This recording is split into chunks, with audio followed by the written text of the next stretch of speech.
Bismillahirrahmanirrahim. Alhamdulillah. Wassalatu wassalamu ala Rasulillah Muhammadin abdillah wa ala alihi wa sahbihi wa man wala. La haula wa la quwwata illa billah. Subhanaka la ilma lana illa ma 'allamtana innaka antal alimul hakim. Rabbi shrah li sadri wa yassir li amri wahlul 'uqdatam min lisani yafqahu qawli washrah li sadri bi jahilin wa aslam. Al-hadits as-samin asyar al-hadits Jundub bin Junadah wa Abdurrahman wa Abu Jabal radhiyallahu anhu. An Rasulillah sallallahu alaihi wasallam qala ittaqillah haitsu kunta wa atbi sayyi'atan hasanatan tamhuha wa khaliqin nasa bi khuluqin hasan. Rawahu Tirmidzi wa qala hadits hasan wa fi hasan sahih. Masih kita membahas hadis yang nomor 18 riwayat dari dua sahabat besar. Pertama Abu Dzar, kedua Sayyidina Mu'adz ibnu Jabal. Keduanya meriwayatkan dari Rasulullah SAW. Nabi bersabda, ittaqillah haitsu kunta. Hendaknya kalian takut kepada Allah dimanapun kalian berada. Wa bisai'atil hasanah tamhuha. Kalau terpaksa kita berbuat amal yang buruk, maka kita harus gemar beramal yang baik, karena amal baik itu bisa menghapus amal yang buruk.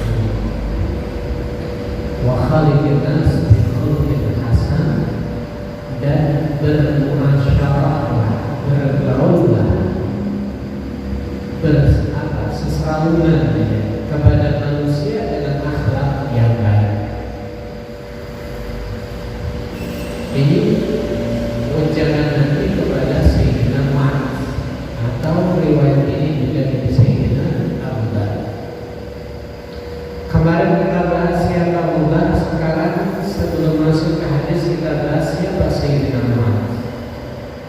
Mu'adz ibnu Jabal, seorang sahabat yang masuk Islam umurnya masih 18 tahun, masih muda. Baik, Sayyidina Mu'adz termasuk pembesar daripada para sahabat, dan juga termasuk daripada golongan orang alimnya, ulamanya sahabat, orang solehnya.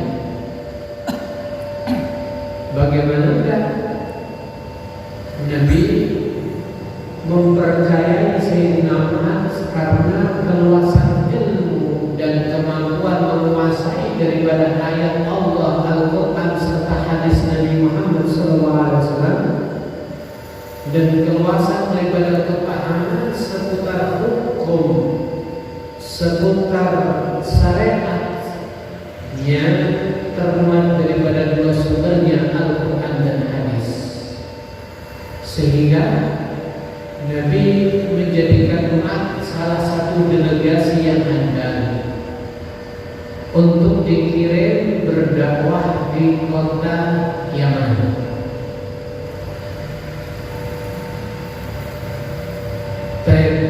Saat itu beliau dikirim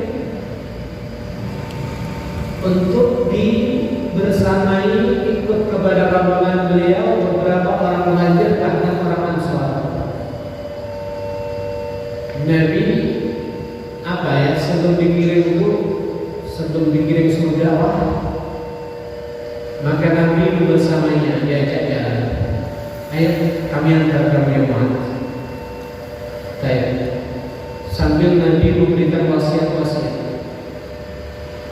Wahwa rakibun, saat itu Sayyidina Mu'adz naik di atas kendaraannya. Wa Rasulullah yamshi, Nabi sambil berjalan. Bisa Anda bayangkan ya, naik kendaraan, Nabi berjalan pinggir sambil kasih wasiat. Nanti kalau dapat menghadapi masalah seperti ini, kalau ada hukum dan jawabannya gini. Masya Allah. Ini keutamaan daripada Sayyidina Muhammad. Bahkan dalam riwayat yang lain, ketika Nabi mau berangkat melepas Sayyidina Mu'adz, Nabi doa kepada Allah, hafizakallah min bayni yadayk wa min khalfik wa an yaminik wa an shimalik wa min fawqik wa min tahtik. Semoga senantiasa Allah melindungi kepada engkau dari depan engkau, belakang engkau, arah kanan engkau, kiri engkau, atas engkau, bawah engkau. Wa darata anka syururul ins wal jin, dan semoga senantiasa Allah menolak daripada engkau keburukan daripada gangguan manusia atau jin. Memang dua makhluk ini sedang ganggu ya, manusia atau jin, ketika dia diwaswas daripada setan sehingga mengganggu kepada kita.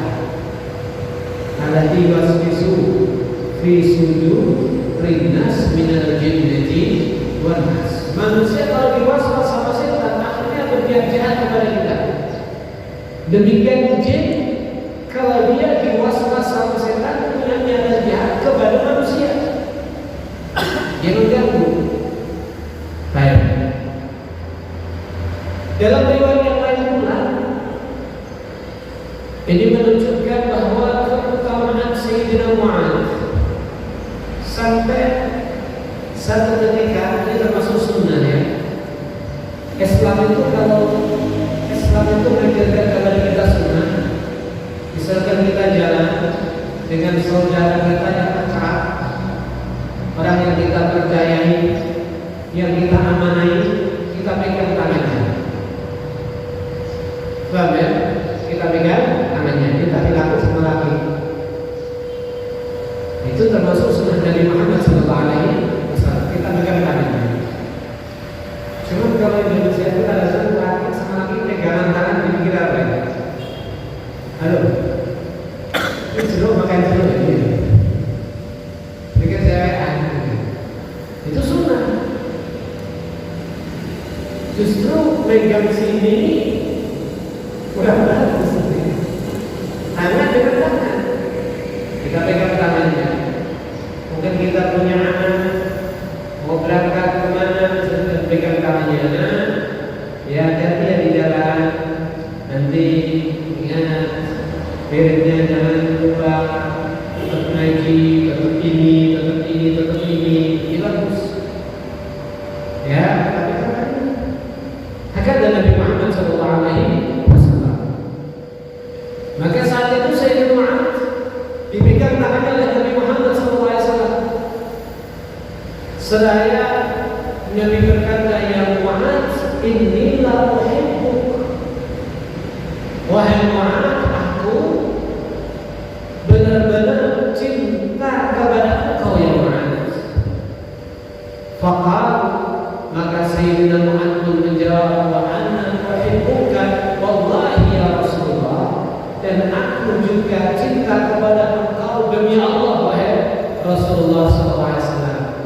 Kemudian setelah itu Nabi berkata, fala tada' an taqula fi duburi kulli salatin. Saya minta kepada engkau yang Mu'adz, jangan pernah engkau tinggalkan setelah setiap selesai daripada sholat kamu apa? Membaca Allahumma a'inni ala dzikrika wa syukrika wa husni ibadatika. Allahumma a'inni ala dzikrika wa syukrika wa husni ibadatika. Ini pesan Nabi kepada Sayyidina Mu'adz. Apakah ini pesan khusus? Tentu maknanya pesan kepada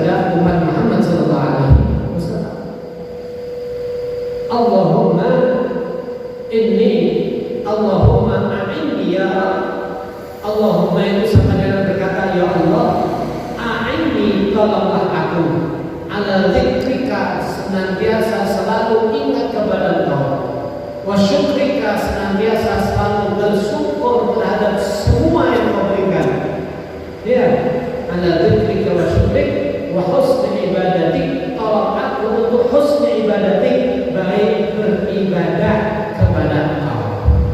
Minta ya Allah, tolong aku saya bisa zikir setiap saatnya.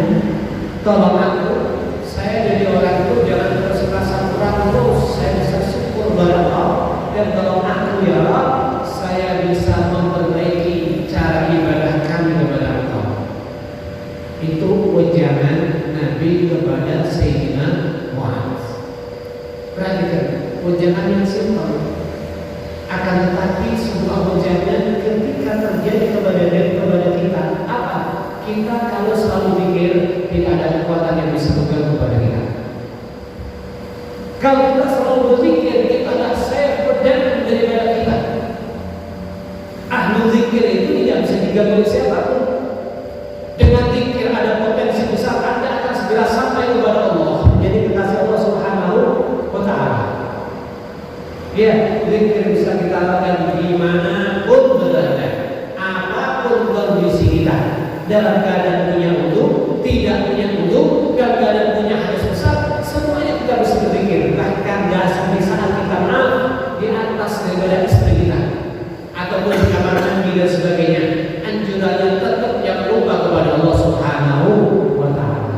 Kalau Anda mengisi seluruh waktu Anda dalam berzikir dan zikir kepada Allah, potensi Anda akan diangkat menjadi kekasih Allah Subhanahu wa Ta'ala. Cuma kita ini berat. Kita lebih suka melihat kepada harta, kita lebih suka melihat kepada nafsu, kita lebih suka melihat kepada kesenangan sesaat dan seterusnya. Kita buat syukri, jadi orang yang ahli syukur. Kenapa saya orang ahli syukur? Aisyah kata dan kalau kita iman dan bersyukur dengan yang telah kita terima daripada Allah, gak mungkin yang ada itu tetap pasti bertambah. Ini ayatnya Allah.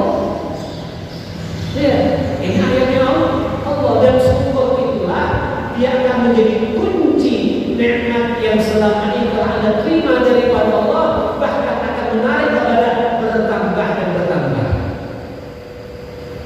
Hari ini kita dikasih Allah sehat. Hari ini kita dikasih Allah cukup untuk kita makan dan keluarga. Hari ini kita dikasih oleh Allah bisa berteduh dengan rumah, dengan kendaraan, dengan hasil dan sebagainya. Maka kalau Anda kemudian hati itu tetap berada dalam pihak Anda, tidak tergantikan, tidak terkurangi atau tambah, kuncinya pandai-pandai mensyukuri kepada Allah.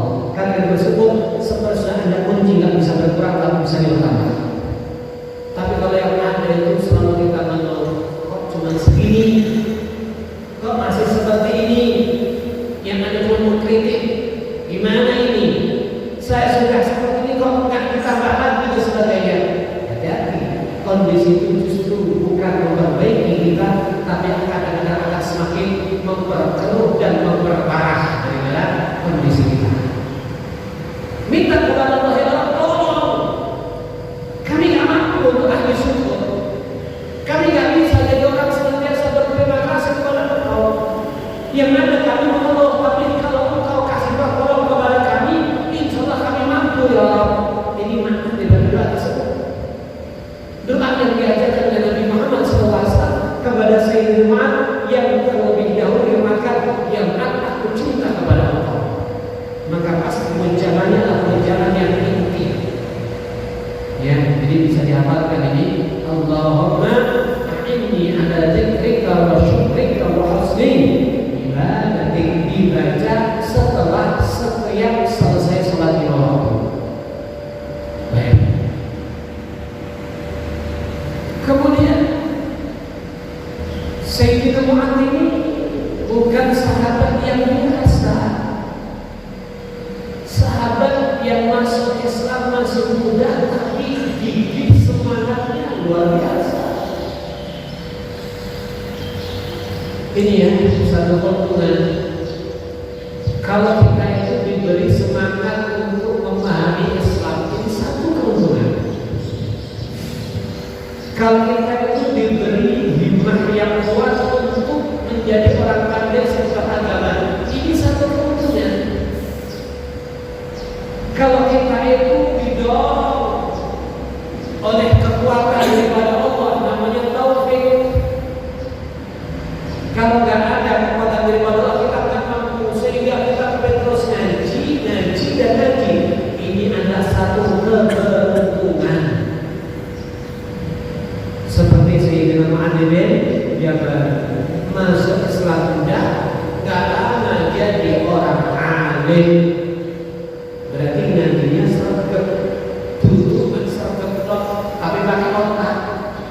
Setelah ngaji dicerna, diperhatikan, dihayati supaya tak lupa dipraktekkan mungkin dalam kehidupan sehari-hari, bahkan dicatat, dihafal, bahkan dilamar dan diingat-ingat dan seterusnya. Maka daripada itu, karena kealiman Sayyidina Mu'adz, walaupun masih muda, hingga Sayyidina Umar bin Khattab, beliau pernah mengatakan di dalam sebuah pernyataan dan pujian beliau kepada Sayyidina Mu'adz, apa kata beliau? Ajazat an-nisa ayyalidna mislal Mu'adz. Sungguh perempuan dia mungkin tidak mampu melahirkan lelaki sehebat seperti Sayyidina Mu'adz. Laula Mu'adz la halaka al-ard. Kalau bukan karena Mu'adz Ibnu Jabal, bisa jadi Umar bin Khattab binasa. Artinya banyak sekali Sayyidina Umar meminta sebuah pendapat yang dirumuskan kepada Al-Quran dan hadis kepada Sayyidina Mu'adz. Sayyidina Umar itu khalifah sekaligus alim, penguasa kepada Al-Quran lengkap. Kalau punya pendapat pasti dasar-dasarnya kuat. Akan tapi di sela-sela tertentu beliau tetap perlu musyawarah dengan para sahabat yang ada di sampingnya. Di antaranya adalah Sayyidina Mu'adz bin Jabal. Al-Imam Abu Muslim Al-Khawlani radhiyallahu anhu, beliau bercerita ini, ada itu masjid di Masjid. Saya pernah datang ke Masjid Damaskus. Fa'idha halaqa fiyaquhu min ashabi Rasulullah sallallahu alaihi wasallam. Saya datang ke masjid. Jadi bedanya dulu sama sekarang ya. Dulu itu nggak ada pokok. Orang cuma ngaji di masjid tapi alim. Kalau zaman sekarang, kalau kita ngaji di masjid ini aneh-aneh nih, paling bermanfaat. Ngaji sampai dengan alim harus sabar. Ngaji setahun dengan sistem hafalan akan lebih cepat dapat ilmu daripada 10 tahun nggak hafalan. Gitu sama boleh ngaji 20 tahun tapi nggak hafalan. Anak itu pondok 20 tahun hafalan cepat berikan. Maka daripada itu, dulu itu ngajinya cuma hafal kayak gini. Cuma muridnya si semuanya nggak usah diperintah, otomatis hafalan dewe banget. Saya kira ngaji itu ditarget sebenarnya saya juga apa, kita tahu oke. Belum tahu mana semua utuhnya. Opnya berapa? Baik. Dulu seperti itu. Jadi para sahabat itu kalau ngaji sama Nabi Muhammad SAW nggak usah diperintah, mereka menghafalkan ayatnya kah, hadisnya kah, doa-doa yang disampaikannya kah. Mungkin ada pulpen tapi sedikit dan terbatas. Ya, betul kan? Ilmu itu nur cahaya. Maksiat itu zulmat kegelapan. Makanya ilmu dan maksiat tidak bisa kumpul. Artinya orang ngaji setelah itu maksiat, ilmunya rontok. Saya pernah dengar satu kata-kata, ini tidak tahu dasarnya dari mana. Melihat betisnya perempuan, bahkan dari ilmu bisa menyembelih kepada ilmu yang telah kita hafal. Melihat betisnya perempuan, Indonesia rontok, kebeleh. Kayak bulat dulu betis ya. Dan itu yang ada di daerah kita. Sama mari ngaji, boleh dalam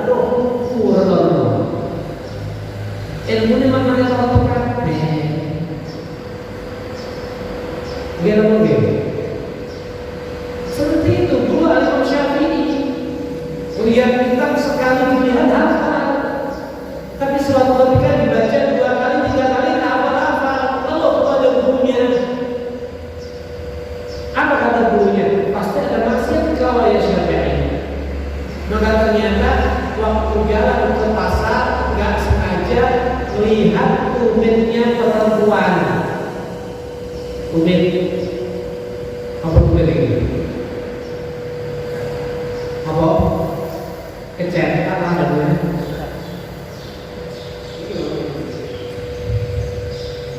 Jadi ini pasar tumit kok sebetulnya.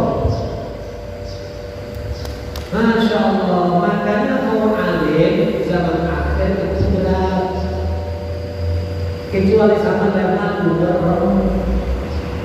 merem sama yang juga. Ada zaman dulu. Jadi nggak mondok, nggak ada fakultas, nggak ada bidang khusus sebagainya. Cuma ngaji sama gurunya halakoh itu ngaji bener seperti ini. Ustadznya menyampaikan, gurunya mendengar dan hafal. Ustadznya menyampaikan hadis Al-Quran tanpa buku, muridnya mendengar, menyaksikan, menghafal juga tanpa buku. Saya ustadznya dengan buku agak ijazah. Bagi muridnya, ya Allah. Al-Imam Abu Muslim Al-Khawlani belum bercerita gini, saya pernah datang ke Masjid Damaskus. Saat itu ada halaman perkumpulan ini. Fiha kuhun min ashabi Rasulullah SAW. Di dalam halaman itu ada orang-orang sepuh, bukan dari golongan tabi'in, tapi dari golongan para sahabat Nabi Muhammad SAW. Wow, para sahabat sesepuh. Faida bihim syarun akhal al-ainan berrabus sanayan. Maka halaqah itu yang berisi orang-orang sepuh dari sahabat Nabi. Di tengah-tengahnya ada pemuda yang dia memakai celana kedua matanya, seperti sunnah Nabi Muhammad SAW. Nabi itu setiap malam mau tidur pakai celana. Namanya isbit. Isbit itu celah terbuat daripada batu yang ditumbuk, batu tertentu ya. Dia ada nilai obat. Makanya dikatakan Nabi itu setiap malam seperti berobat. Kalau setiap bulan Nabi pasti pekan. Artinya Nabi itu kalau sakit ngajarin sama kita berikhtiar untuk berobat secara medis. Tapi kalau kita sakit jangan sekedar berikhtiar secara medis, harus 2 jalur kata Nabi. Secara medis dikerjakan seperti yang dicontohkan sama Nabi. Dalam satu sisi Anda juga harus bersedekah. As-sodaqah tanfa'ul bala. Sodaqah itu kalau kita masih sehat supaya tidak sering kena sakit, yang menolak namanya sodaqah. Tapi kalau sudah terlanjur terjerumus kena sakit, kata Nabi, wadawu martakum bis-sodaqah. Berobatlah, obatilah yang sakit dari keluarga kamu dengan sedekah. Jadi 2 hal yang kita lakukan. Kita datang ke dokter secara medis, tapi juga jangan lupa untuk bersedekah.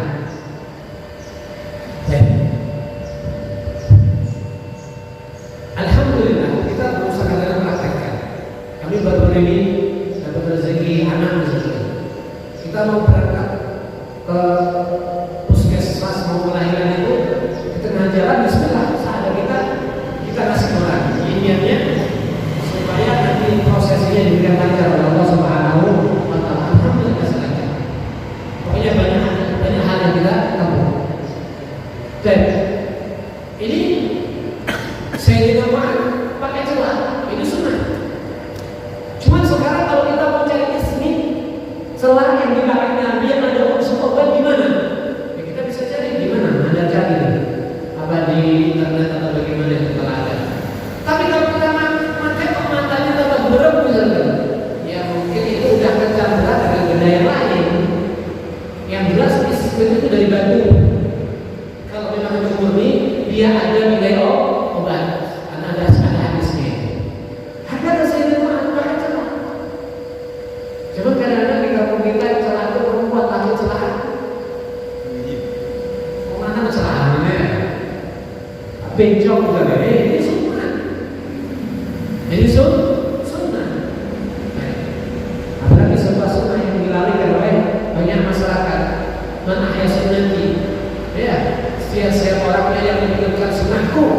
seandainya orang yang melalaikan, maka Anda akan bersama Nabi di surga Allah Subhanahu wa Ta'ala.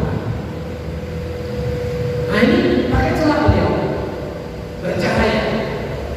Kullama ikhtalafu fi syai', maka ketika para sahabat berdiskusi ada masalah yang mereka berselisih, mereka selalu mensahihkan kepada Sayyidina Mu'adz bin Jabal.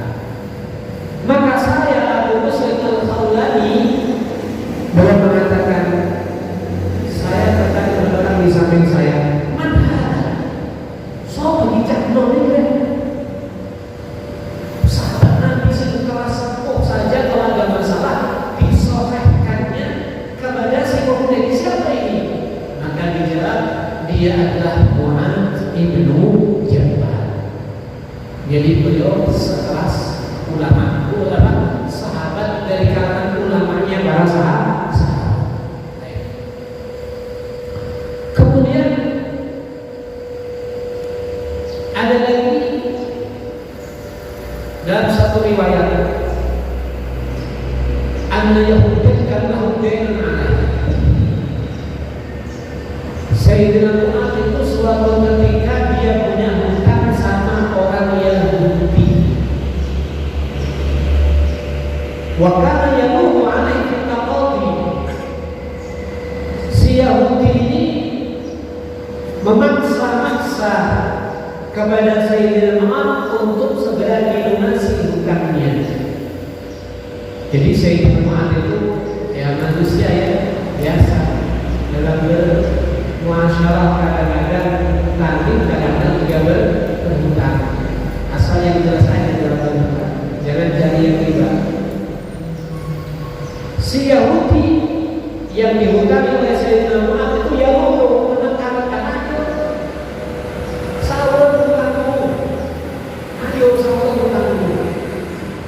Wakana yaumul Jumat, saat itu adalah hari Jumat.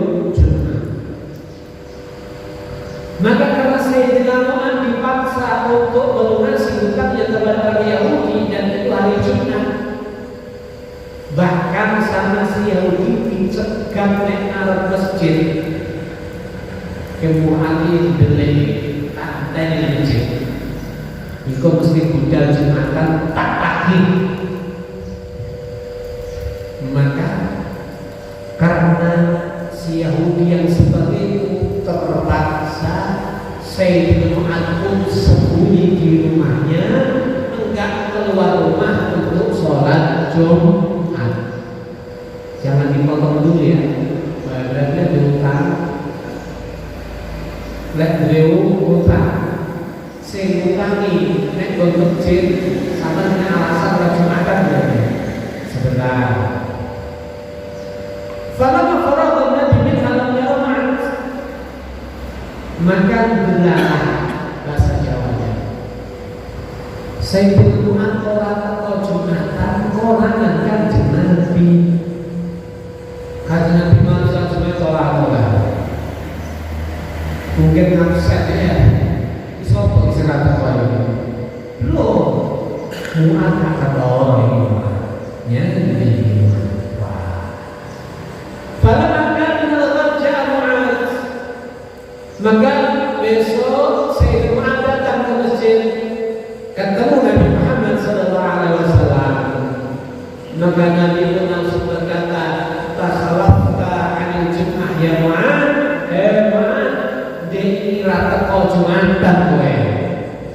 Nyang dira Jumatan sampeyan. Cara diisi to dulu. Ora Jumatan kemenangan Kanjeng Nabi lah. Dikira Jumatan sampeyan. Ayo ganti iki. Faqala ya Rasulullah al-yadikun al-yahudi. Ya Rasulullah, pripun kula badhe Jumatan? Kula badhe budal nek ngarep masjid ana wong Yahudi sing kula diutang kali tiyang Yahudi niku, terus niku mongso-mongso dan nyaur kula ora duwe duit. Padha iki kondisi kali kula sampeyan kae. Utang semangat aras-aras nyaur kowe.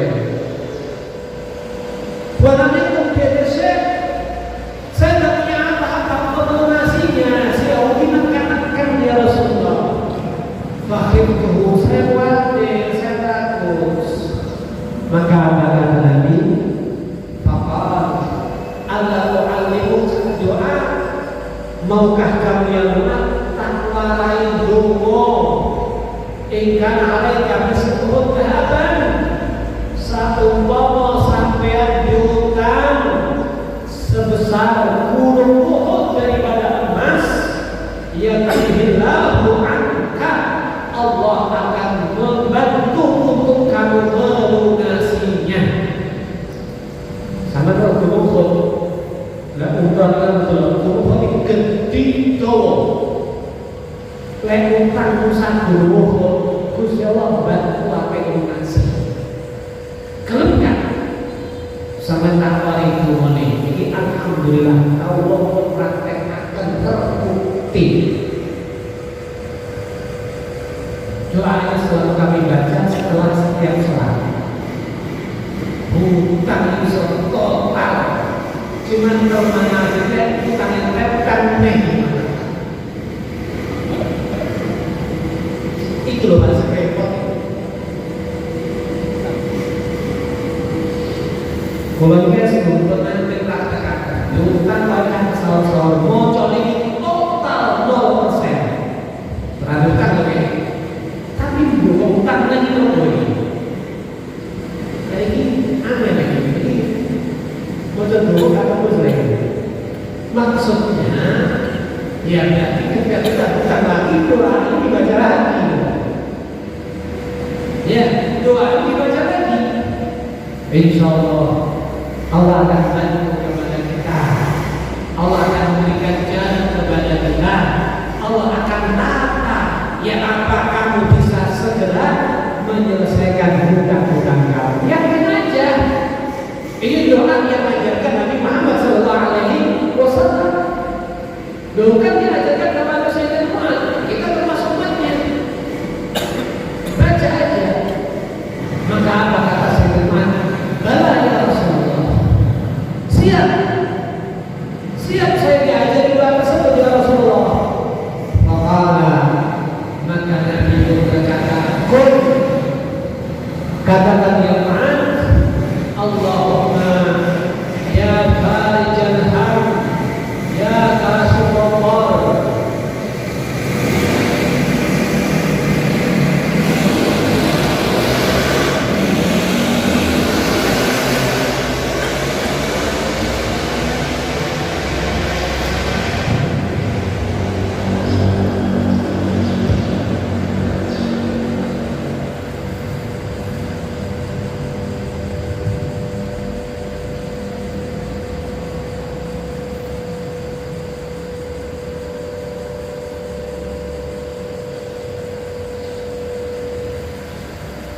Kul katakan ya Muhammad, Allahumma ya farijal ham, ya kashifal dhar,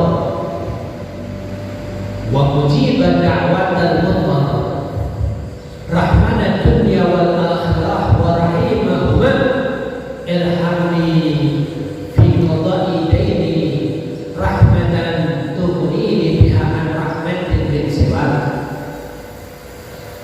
Allahumma ya Allah, ya farijal ham, wahai yang membengkang daripada kesusahan, wa kashifal dhar, yang membuka daripada madarat bahaya, wa mujibah da'watal mudhar, yang mengabulkan permohonan orang yang berdosa, rahmanad dunya wal akhirah, yang sangat memberasi kepada hambanya di dunia dan di akhirat, wa rahimahuma, irhamni, rahmatilah kepada kami ya Rabb, fi qada'i daini, untuk kami melunasi hutang-hutang kami, rahmatan, dengan benar-benar mendapatkan rahmat-Mu, tughnini biha, yang rahmat itu mencukupi kepada kami, an rahmatan min siwak, daripada rahmat selain pada Allah.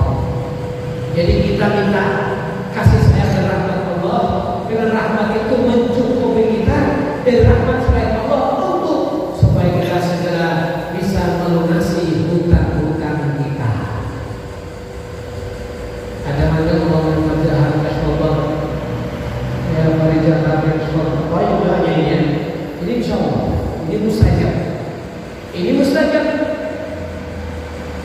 Maka dikatakan, faqala Mu'adz radhiyallahu ta'ala, Sayyidina Mu'adz pun mengakui, fawadabtu ala du'a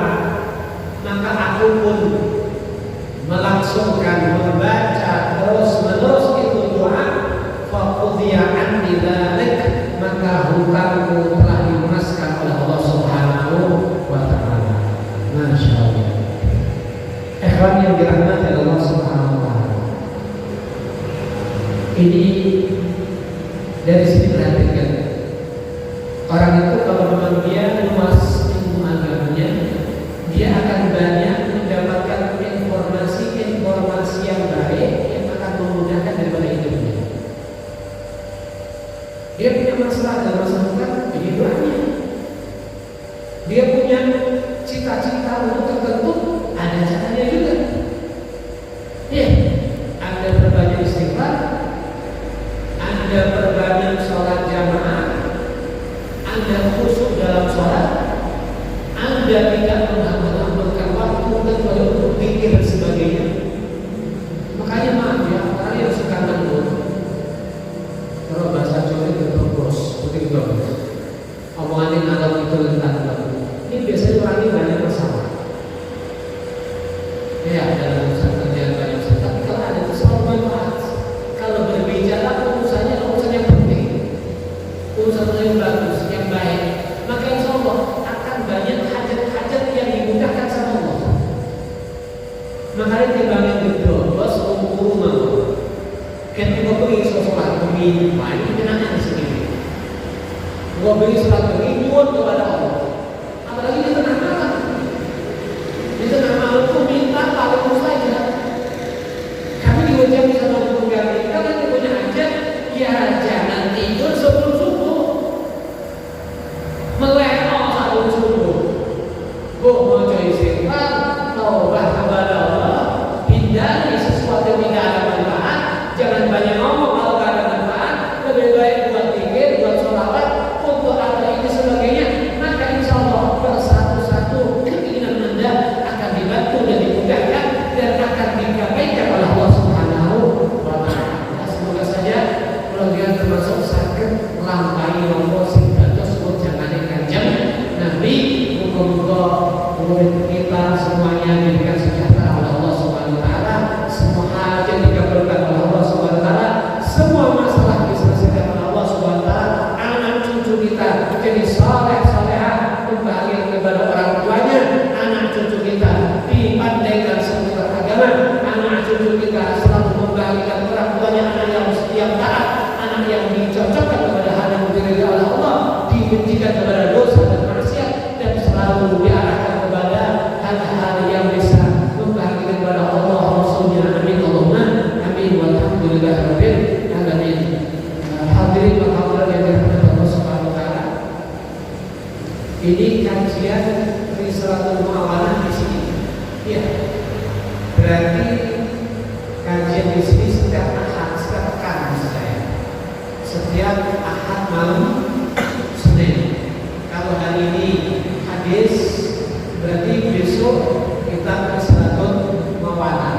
Kemudian besoknya lagi hadis. Yang sebelumnya Risalatul Mu'awalah ada di Tulungagung, SD Al-Irsyad dibina di sini, gitu ya. Coba diinformasikan kepada yang lain, ajak yang lain agar orang kata apa lagi yang ajak kebaikan seperti rambutnya ya. Semoga Allah berikan terus kita kesehatan, semangat untuk terus mengaji. Amin Allahumma amin. Walhamdulillah.